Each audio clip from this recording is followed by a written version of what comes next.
The Philippines finally witnessed Filipino-American NBA player Jordan Clarkson don the national colors in the 2018 Asian Games, but that almost turned out as a lost cause.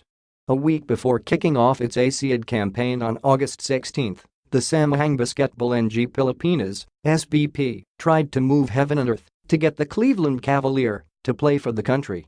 The marching order for the Philippine team was to eclipse its 7th-place finish in the 2014 edition of the Continental meet, and having Clarkson meant a higher chance to achieve that. Although still without assurance that Clarkson could suit up for the Philippines, national team head coach Yeng Guiao took the risk and included him in the final 12-man lineup on August 10.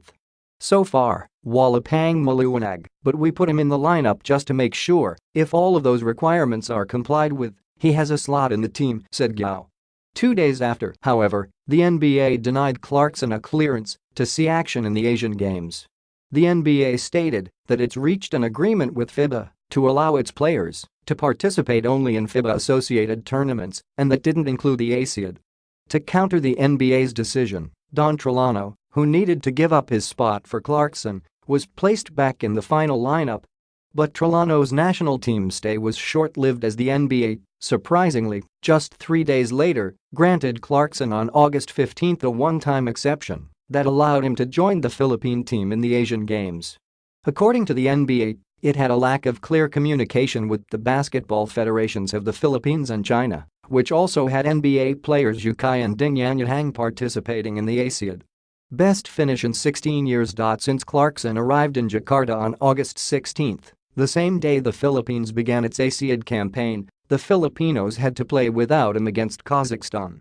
Team Pilipinas, though, barely needed the four-year NBA guard as it waylaid the Kazakhs by 37 points behind the 1-2 combo of Stanley Pringle and Christian Standhardinger. Clarkson finally debuted for the national team against China on August 21, and he rose to the occasion just as expected. He chalked up 28 points off 5 triples to go with 8 rebounds, 4 assists and 2 steals, only to see the Philippines crumble in the endgame en route to a heartbreaking 80-82 loss to the Chinese. Pitted against familiar foe Korea in the quarterfinals, the Philippines needed a win to remain in contention for a podium finish.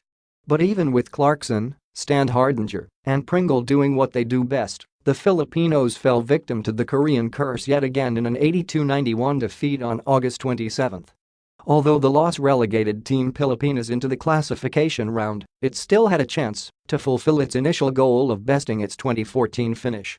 Behind Standhardinger, Clarkson, and Paul Lieb, the Filipinos thwarted a depleted Japan side, 113-80, on August 28 to advance to the battle for 5th game. The Philippines then took care of business against Syria en route to a rousing 109-55 triumph on August 31 and wound up at 5th place, the country's best ASEAN ranking in 16 years. After wrapping up their campaign, Guiao's initial thoughts of failing had been proven wrong. "I thought it was a no-win situation. I thought that we were just setting ourselves up to fail. But I was wrong, I was dead wrong," he said. "These guys made a commitment, they played their hearts out, and I have no regrets. I'll do this again in a heartbeat."